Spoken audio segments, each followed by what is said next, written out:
Welcome to Meeples on Meeples, episode 48. I'm Adam. Andrew. Patrick. And Brian. Before we get into our game of the week this week, as usual, we'd like to invite you over to our website, meeplesonmeeples.com, where we post all of our videos, our game of the week, if we ever get back on top of that, all of our component videos for our component images for our games. And then we'd ask you to come over, of course, to Facebook and YouTube. Like us on Facebook, subscribe to us on YouTube, and you'll see all of our videos as soon as they go up.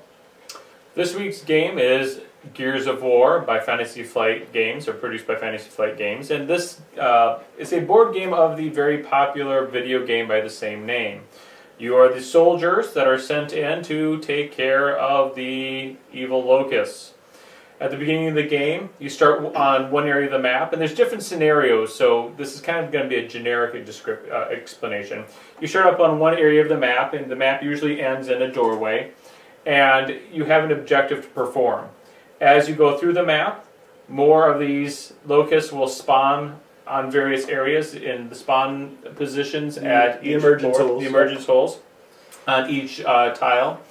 And during your turn, you start off with 6 order cards, where are the order cards, that have different options down here. On each order card down here tells you what you can do on your turn. Now you have a couple options. You can either do what the order card says on your turn in the order listed. You don't have to do everything, but you have to do everything in the order. Or you can discard an order card to make an attack or to move 2 spaces. When you're done with your turn, then the neat thing about this game is it has an artificial intelligence. No one plays the bad guys. You draw a locust card, and the locust card tells you which of the bad guys or which of the items you are supposed to move or what other effect that will happen during that round. And they go after every single person. Every single person does the same thing. Plays an order card, takes the action, draws a locust card, it continues to the next person. Now during your game you have different weapons that you start off with. You can add weapons as you, just like the video game, you kill off a character, you drop weapons, and you can potentially add them to your hand. There's different areas on the board that you can search to get more weapons. And the neat thing about attack is each weapon tells you how many attack dice that you will roll. Each card, including the locust cards and your own personal card, will tell you how many defense dice that you roll. On the attack dice, there's bullet holes, skulls, or blank spaces. Blank spaces mean a miss. A skull is a special ability on the weapons card if they have them. And the bullet holes are how many hits that you potentially have on the locusts, or they have on you. The defense dice have little crosses on them. The more crosses you have, the more bullet holes you avoid or you absorb without any damage. The health in this card are your order cards. So every time you get a bullet wound or a damage, you lose a order card. And if you have 0 order cards in your hand and you take a damage, then you are bleeding out and you're unconscious until somebody comes by and heals you. You play through this trying to weed out as many locusts as you can, fulfilling your mission that you have, and once that is done, you hopefully will win the game. If everyone is bleeding out before you can meet your mission goals, then the locusts win and you lose. And that's oversimplified, but that's kind of the basics of the game. Why don't we jump right into components on this like normal? Let's face it, I like Fantasy Flight. Their components are amazing. They're not interlocking pieces, but they're not. A little disappointing. Yeah. But this would be hard because you have to recreate new setups all the time, so it would be a little hard to be interlocking pieces. But they are double-sided, so that each scenario tells you which items or which boards you are going to place. The board placement each time is random. You have cards that you pull up randomly when you open up a door, and that's the order that you place the pieces in. Little miniatures, really well done. Now, they don't come painted. We painted ours for just the sake of it. Makes it a little bit easier to play the game. Let's be honest. That's where it shines. This game really shines. Absolutely. I mean, the dice cards aren't phenomenal. Yeah, they're kind of... The cardboard is pretty... I mean, it's thick. It's not really warping, which is nice. But they're fraying a little bit on the edges, things like that. But that's where it really shines is in the miniatures. Yeah, I mean, they all have really good detail. There is one complaint about the miniatures that you'll see come up again and again on the internet. Before they're painted, the COG soldiers, the good guys, are very similar in their stance, and we'll get, again, component pictures on our website. But if they're not painted, they're all the same color, and if you're not familiar with the video game, people complain that they can't tell their characters apart, they accidentally move the wrong guy on their turn. So that's one reason to paint them. But if you play the game, you can kind of tell. You remember, Marcus has the bandana. Then you can tell them apart if you know them. But for the most part, they're a little too close. Very detailed. They're very nice, but they really should have changed the poses up or something. Yeah, I never really played the video game, so I could understand that. And when we did play before we painted them, it was hard to distinguish between them. One thing I think complain about a fair amount on our reviews, usually with Fantasy Flight, is that they're mini cards that they use. I don't think many of us are. No, really you complain about that. Doesn't bother me. I don't know why they did it in this case. Well, for this case, There's it's so just few space. of them, and it's used for such a small portion of the game that I just don't understand what the purpose was of making them. It was mini the cards. space. It's always for the space, is what they say, and for the deck. This isn't even necessarily the biggest board map you can make, and look how much table space it already takes up. This is insane. Once you have all of the bits out and the figurines, and you have the reserves, and it's crazy. Yeah, but if you're putting this card right here or this card, it's not. You're not taking It doesn't. up It the doesn't really space. make. It probably helps with setup and teardown, though. You Yeah, can it keep might. the decks separate, I can see that. Yeah. pulling the cards out faster. I don't know. Maybe that's the only thing I can think of. Dice are nice. They're the engraved dice with the painted in the grooves and everything. So they're specific to this game. They're not your generic regular die. So components-wise, scores pretty high. Yeah, it's Fantasy Flight game. It's a pretty game. How about strategy on this one? Definitely, we've played this several times. The first time we played it, we're kind of all over the place because we were trying to figure out what the goal is and how it plays.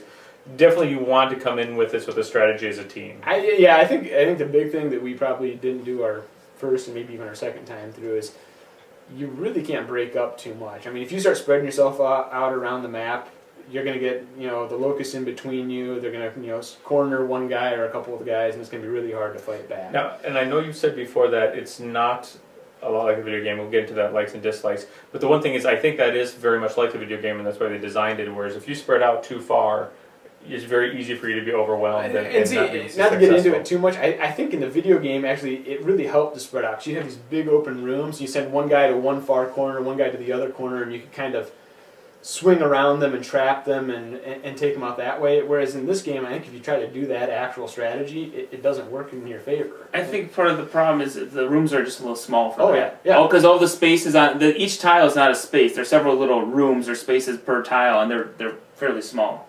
Use cover though. That's a strategy. Oh, yeah. Some of them do provide cover, which gives you a bonus on defense.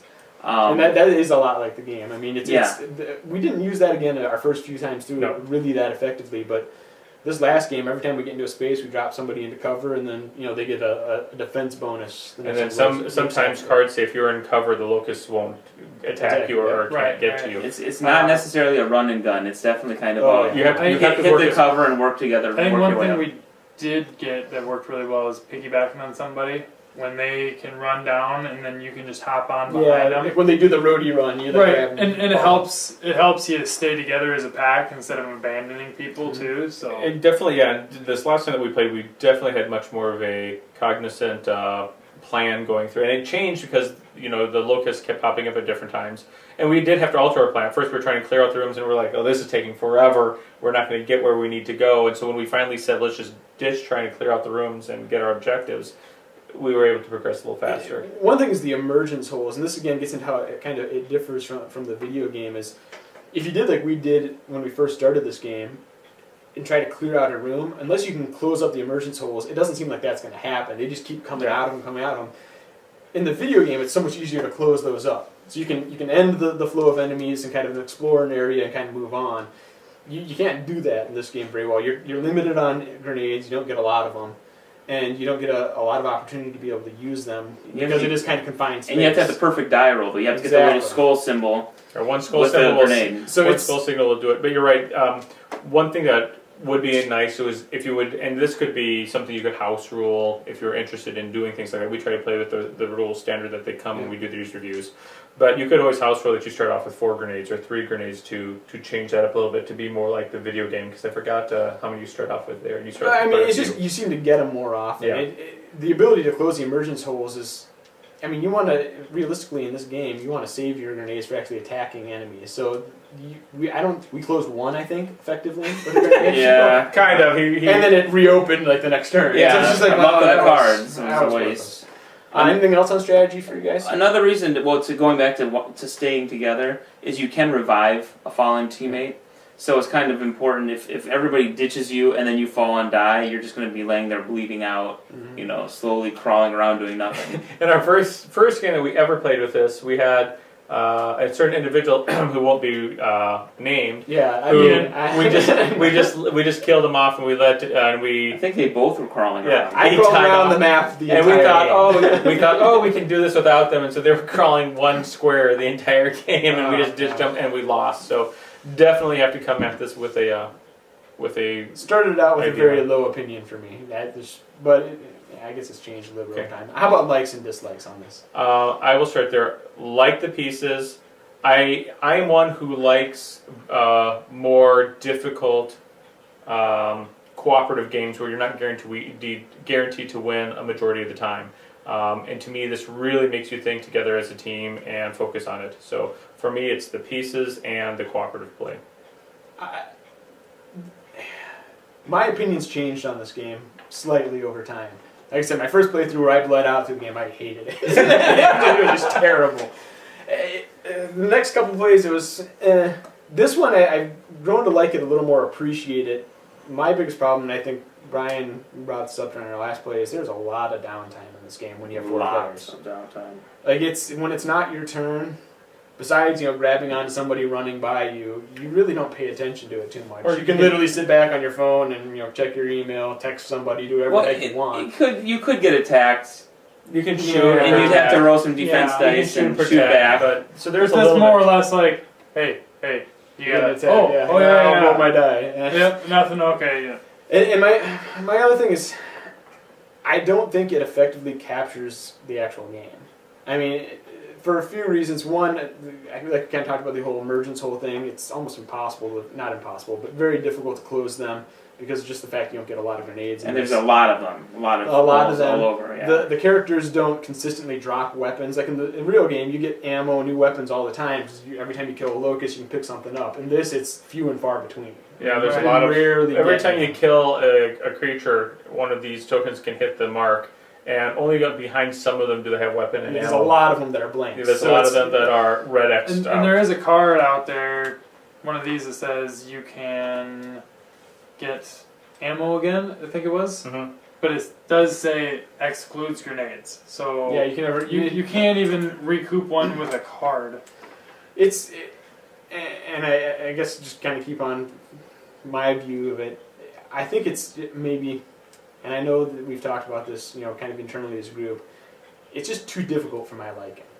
I mean, I don't want to play a game for 3 hours that we played this thing, Yeah. and then get to the end of it and realize I didn't stand a chance to win it. Like I'd like to at least feel like I'm in it the entire time. And there's a few of our playthroughs where it was just worthless. I knew we were going to lose. We were going to waste a lot of time on it. It didn't really keep me engaged, and part of it might have been the whole downtime thing. But I can get more into my review. But that's kind of my view. No, I agree. It's worse when you're literally down, and then you have a bunch of downtime on top of that, to where you can't interact at all. You You're might dead. as well go make a sandwich and forget about the game. I like eating. But yeah, Brian, you're a little quiet. It's 1 a.m. for starters. You've kind of covered it. It's the downtime. Where your opinion has gone up over gameplays, mine kind of has gone down. This last game I realized, like, when you play these longer missions, these bigger maps, This was the one we played was a bigger map. the downtime really starts to shine through. I actually really enjoyed the first beginning starter missions, and I liked it a lot. And my review probably would have been higher if we'd reviewed this sooner. But you guys kind of hit the nail on that. I do think it catches the feel, though, of the game. And I do think, of course, the components help that. It shines through. It looks like Gears of War. So I like that about it. But, yeah, the downtime and the fact that the length varies everywhere from a really fairly short game to 3-4 hour game. It's not consistent. Like, you don't know exactly how much time you're going to be spending playing Gears of War for that particular night. Well, So. it's easy to have less downtime when 2 of your members are down. Yeah, and your turn just goes, hey, it's my turn, it's my turn, it's my turn. Yeah. And you guys are, I know you like it more. Is there anything besides the cooperative feel of the game that really that draws you to this? I like the difficulty of it. I mean, and that's what draws me to it. Now, this, when you're saying long games, you're talking about somebody who's played 3 or 4 games of Gage of Conan and War of the Ring, and those are decades-long games compared yeah, to and this. that's just a taste thing. Yeah, I mean, it's a taste thing. So for me, this my score, and we'll talk about that here a little bit. This is a taste thing for me. This is kind of my genre where it's a little heavier, a lot more strategy, a lot more contemplation between your moves. I do admit that in certain parts of it, when we didn't have as many locusts on the map, it did have a lot more downtime. I mean, the more locusts you have on the map, the faster in between. But that didn't bother me as much as you guys. So I think it's now time for our review. We always review on a scale of 1 to 10, 1 being please avoid it at all costs, and 10 being go out and run out and buy it as soon as possible. And we'll start with Andrew. Oh, starting with me. Well, I better set it high with a 10 then. All right, Ian. Well, yeah, of course Ian gives false hope. Honestly, I wouldn't say the game's broken. I wouldn't say there's anything terrible about it. Cards aren't terrible. Pieces are nice. Miniatures are awesome. But for me, it just didn't draw me in enough, and I got to give it a 5. It just I wasn't connected with it. I like a little more story with my game, and this just didn't pull me in with the story. Other than that, the mechanics weren't terribly broken or anything like that, but it's just a good 5 for me. I mean, if you want it, you like this type of game, get it. If you don't like this type of game, I would avoid it.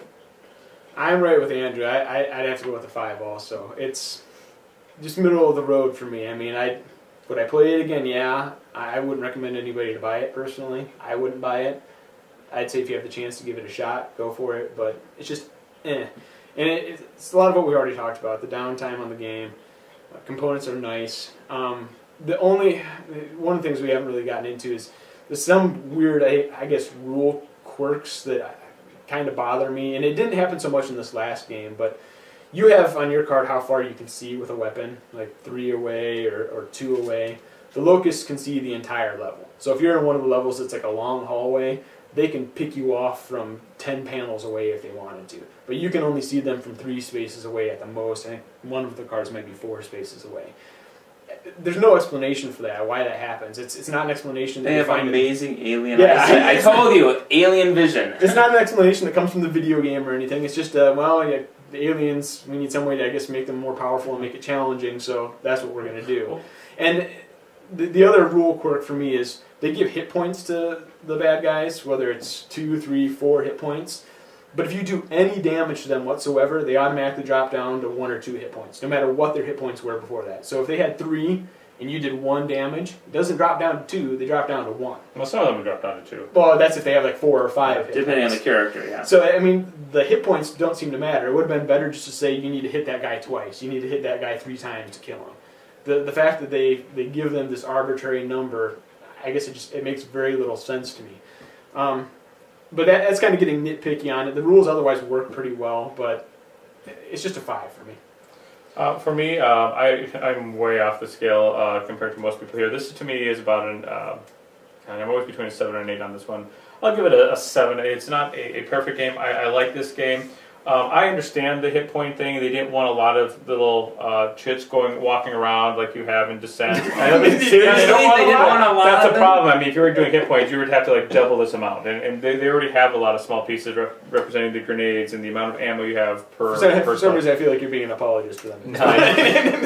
And also, it makes it more difficult because if you hit this guy for the drones start off with 3 hit points.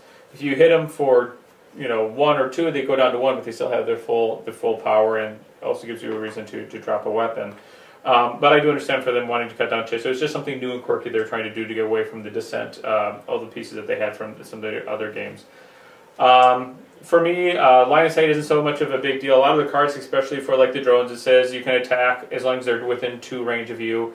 There are some that have line of sight that say you will attack as long as you have line of sight. But if you look at the game, they have alien weaponry and lasers as well, which would be line of sight because laser goes on forever until it runs into something. That's just the nature of physics. So to me, those make sense because it fits in with the game and the scenarios. I like the tougher That's what I'm looking for. It's 1 a.m. Cooperative. Cooperative, thank you. Yeah, It's yeah. 1 a.m.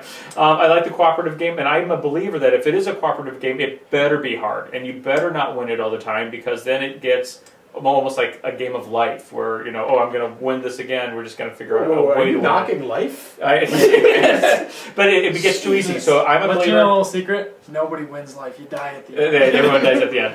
But I like, if it is a cooperative game, I want it tough. I want it that we have to work too hard. I want it so that we sweat it out and that we lose a majority of the time, because that's what brings me back to a game is, how am I going to finally win this? And so I really appreciate it.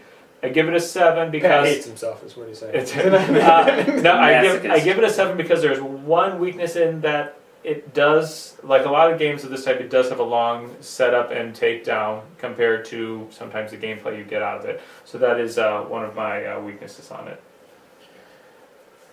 Oh, to be honest, if I was being perfectly honest, after this last game, I'm probably down to about a 6.5, whereas before I was a solid 7.5, almost at an 8 originally. Again, I already covered it. It gets a little too long, but as I've been thinking about it here, there's just not a lot of variety. I mean, there are about 4 different types of enemies, 5 maybe in the game, which is okay, but what you do gameplay-wise, it's not a lot of variety. Move to room, shoot. Move to room, shoot. Take cover. Or maybe shoot, then move to a room. And that's it. It's just shoot. Whereas in some games you feel like you have to go and I guess Andrew kind of said that there's no story. I don't feel like I'm accomplishing anything but just shoot. And I love shooting video games, so I don't know why this doesn't work. That's what this game is based on. But this is too slow paced to feel like it's being fast and shooting. Yeah, so and that is probably the transition from a video game to a board game. It's just repetitive. Oh, we won, and then you read some little flavor text out of the book. And you're like, yeah, who cares? I didn't feel like I played that story at all. I just had to run to the end, and then that opened some door back here, so I had to run back through it. I don't know. I don't know if I feel like there's enough variety in the missions. Is it weird that this game felt like Chip's Challenge? Did anybody play that on Windows? Did not play Chip's Challenge. Oh, I know what you're talking about. And there's little blocks, and you just move along, and then you get these little things, and then you get to the end. It's like a little mini maze game. There is a loss in translation when you transition any video game to a board game, and that is true, because with the board, it actually mimics the video game very well, but it doesn't have the real time interaction that you get from that video game. And I'm going to throw this out to Brian, because I know we've both played. We played the first 2 games actually together most of the way through. Yeah, the video games. The game, yeah. Does it alter your view of this game because it's based on Gears of War and a property you know? Would it be different if this was just a generic Space Marines game? Would it be a different score for you? Then I would probably. I might be more impressed by the miniatures. Like, wow, they just created. They already had these designs to go off of, so maybe I'm not as impressed by these. But no, I don't know if it hurts or helps my score any comparing it to the video game. I just think that this was slow and. Yeah, that is. I do agree. That is a loss in transition. Another reason I bring that up is because originally that was one of the big things I didn't like about it. 'Cause I didn't feel like it grabbed the game that much. But the more I played it, the more I don't think that matters. I mean, I still don't think it really captures the game really well. But the game on its own, I think, just fails. In my view, at least. Oh, I don't know. There's nothing broken about the game. No, I mean just for fun, from the fun factor. Oh, from the fun. Yeah, it's the longer missions, I think. Yeah. They should have stuck to shorter bite-sized missions like they did in Descent 2.0. Yeah, and we did do a longer mission this time. Compare our first ones were very, very short missions. We did do a longer mission, and it did. There were points when there's less things on the board that it did drag out. Well, I think that covers Gears of War for us this week. Tune in next week, and we'll have a new game for you. Until then, have a great day.